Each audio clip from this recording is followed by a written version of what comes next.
आज चाहिँ कस्तो पानी परिरहेको छ क्या, अनि त्यही भएर मेरो भोइस सानो अनि बाहिरको पानीको आवाज चाहिँ ठुलो आइरहेको रहेछ। अनि आज चाहिँ मलाई मोमो खानु मन लाग्यो अरे, अनि मासु लिएर आउनुभएछ। अनि मोमो फिराएर मम्मीलाई किमा चाहिँ आफैले बनाएको मनपर्छ, बजारमा मेसिनले बनाएको मन पर्दैन। त्यही भएर मैले मोमो किमा रेडी गरिदिएँ। त्यसपछि भने हामीले मोमो बनाउन लाग्यौँ। तर हामीलाई चाहिँ मोमोको मोजा राम्रो बनाउन आउँदैन, काम चलाउँदो घरमा खाने भनेर हामीले काचककुचुक पारेर मोमो पकायौँ।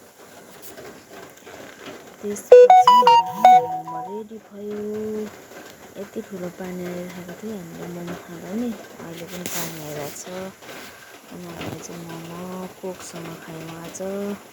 अनि अचार पनि हामीले मम्मीको चोइसमै बनाइदिएको, हाम्रो मम्मीलाई जस्तो अचार मनपर्छ। आमाको खुसी नै हाम्रो खुसी हुन्छ।